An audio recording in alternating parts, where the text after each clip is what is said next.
hatutakiwi kuacha kufanya kazi ya Mungu kwa sababu hatujakamilishwa, ila tunakamilishwa katika kufanya kazi ya nani? Na nielewe vizuri, tunakamilishwa katika kufanya kazi ya nani? Wewe ni mwili ambao hujafanyaje? Hujakamilishwa. Katika mwili mmoja kuna nini?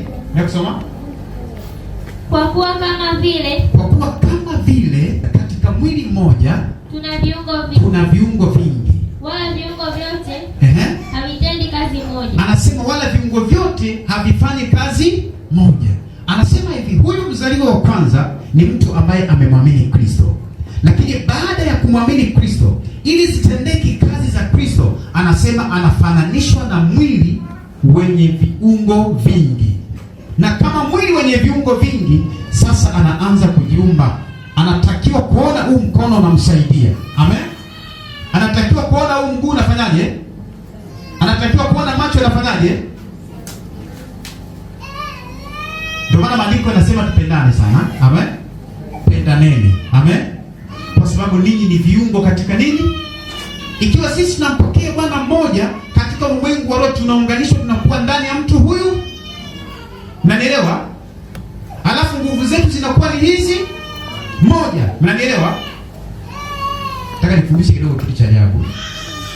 Basi mimi nilipoitwa kuwa mtumishi wa Mungu, nilikuwa sina mkono katika ulimwengu wa roho. Amen. Wewe sina neno na mikono, nilikuwa sina. Sasa nikamwombea Mama Jujia, akaokoka, akawa mkono. Huyu anapoendelea kuyashika yale niliyemhubiria, ndio mkono. Kwa maana kuna neno anasema kujenga mwili wa nani? Kujenga mwili wa Kristo. Maana yake ni kuwafanya wengine kubadilika na kuwajua kumjua Mungu. Wale watu kuyaishi matunda. Yaani tunapewa kazi ya kulijenga kanisa. Na kupewa kazi ya kulijenga kanisa ni kumjenga mtu amjue Mungu. Kama mimi nikaenda nikamwombea hapa mtumishi wa Mungu Peter, baada ya kumwombea akawa mkono wa kushoto, basi mimi sasa nina mikono inayonisaidia.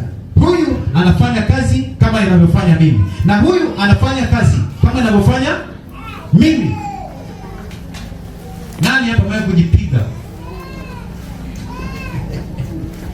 Nani amewahi kujipiga akajipiga makofi?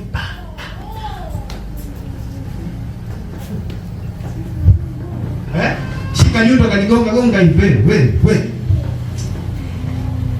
Nani pale kujitukana mwenyewe? Anajitukana, anajipiga, anajikanyaga wewe, anajikanyaga mguu mwingine. Mbona kuchukia mguu mwingine?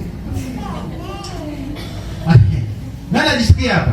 Akaangalia mguu akasema ile mguu wewe ni baya, mrefu kweli. Wewe ndio mzuri. Nani? Sasa mnajua Wakristo mnapochukiana, tafsiri yake ni nini? Unauchukia mguu wako wapi? Unauchukia mguu wako wapi? Mnaposemana vibaya, mnatukanana nyinyi, unajitukana mwenyewe, unajisema wewe mwenyewe, unajipiga wewe mwenyewe. Amen.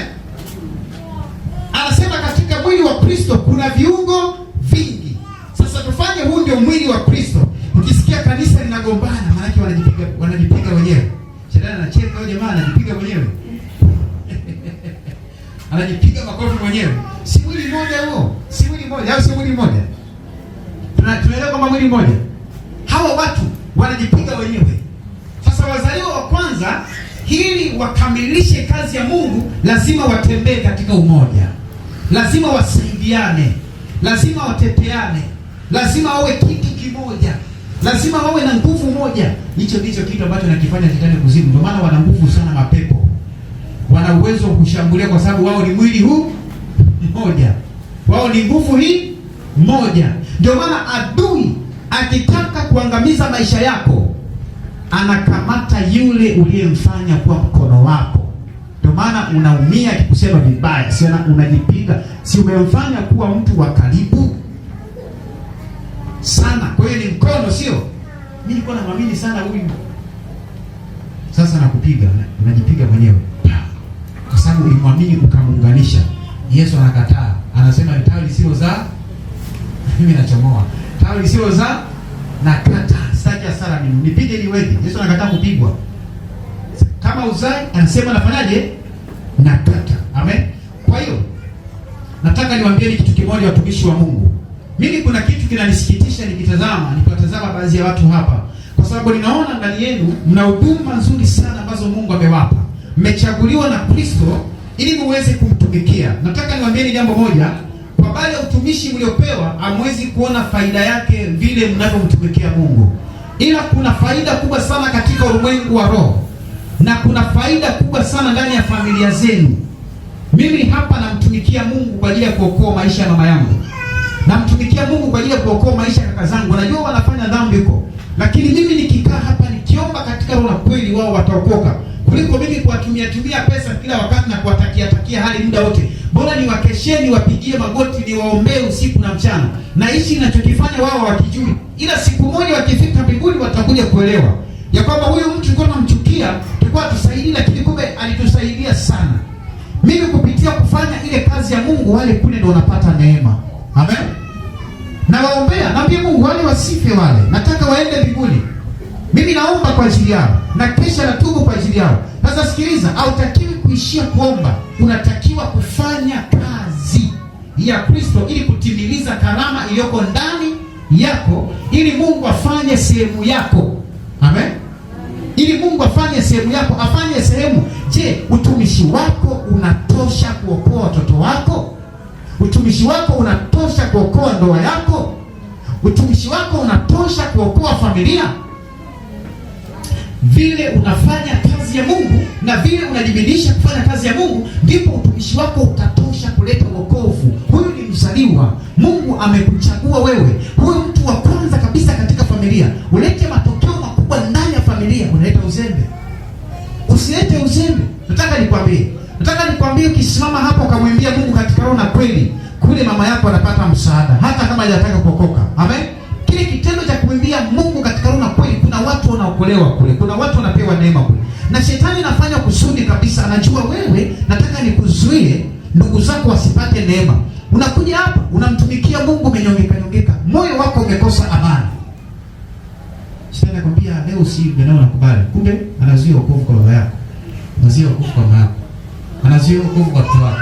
Ukitoka hapo unasikia mtoto wako anaumwa, kwa sababu si kanisani Mungu alikwambia umwabudu katika roho na kweli. Unataka kumwabudu katika roho na kweli, unataka kufanya ile kazi katika roho na kweli, unataka kumwimbia Mungu katika roho na kweli. Maandiko matakatifu yanatuambia hivi, sasa katika Kristo huu ni mwili mmoja, nasi sote tumeungwa tufanye kazi. Mungu alikuita akakuleta hapa, simama katika nafasi, fanya kile Mungu anataka ufanye, usifanye kwa ulegevu. Maandiko matakatifu yanasema afanyaye kazi ya Mungu kwa ulegevu amefanyaje? Amelaaniwa. Kwa sababu kuna mambo unachelewesha huko katika ulimwengu wa roho, kuna mambo unakwamisha katika ulimwengu wa roho. Nataka nikwambie, kile kitendo cha kufanya kazi ya Mungu kwa ulegevu, kuna vitu vingi sana vinasimama rohoni, na kuna vitu vingi sana viendi. Nataka niwaambie kitu kimoja, tunzeni ahadi ya Roho Mtakatifu. Tunzeni ahadi. Na Roho Mtakatifu haongei mara nyingi. Alafu kazi ya shetani ni kuzoofisha sauti ya Roho Mtakatifu. Kazi ya shetani ni kuzoofisha sauti. Kila mtu nataka asimame kwenye wito wake. Asimame kwenye wito wake na atambue mimi nimeitwa sehemu gani. Nimefundisha hapo nyuma. Mimi nimeitwa kwa ajili ya nini? Sasa hapa katika mwili wa Kristo haujakamilika. Amen. Ili ukamilike lazima pawepo na watu wanaoitwa watii. Tunaweza tukaulizana kwa maswali, mbona miujiza itokee? Wakati unayeweza kusababisha miujiza hapa ni mwongo. Unayeweza kusababisha miujiza hapa ni mkorofi, na umeungwa kwenye mwili na tuletea usumbufu. Tukikukata na piga kelele. Katika mwili wa Kristo kuna watu wamewekwa, wakisimama kwenye nafasi yao, kuna vitu vikubwa vitatokea. Kuna vitu vikubwa vitatendeka ambavyo vitashangaza, kwa sababu vile vipawa vikiunganishwa katika ulimwengu wa roho, hawa wazaliwa wakiketi pamoja wakafanya kazi moja, kitakachofanyika katika ulimwengu wa roho ni kitu kikubwa sana. Amen. Hapa Mungu, kuna watu wanataka wazaliwe kwa ajili ya utajiri. Kuna watu wanataka wazaliwe kwa ajili ya uimbaji. Kuna watu wanataka wazaliwe kwa ajili ya huduma. Kuna watu wanataka, na mimi nataka nikwambie kitu kimoja. Wakati shetani amenikamata, ninataka kufa, mshindi yako pale siku moja, nataka kuingia mlango wa mwisho kabisa kuelekea gizani, na naambiwa huu ni mlango wa mwisho, ukiingia hautatoka. Moja ya ahadi ambayo ilinitoa kwenye ule mlango, nitafanya kazi ya Mungu bila kuchoka.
kutenda vizuri kwa nguvu ya Yesu, nguvu ya Yesu.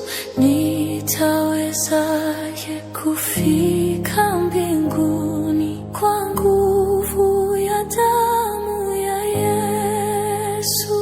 Kuna nguvu ya ajabu kati damu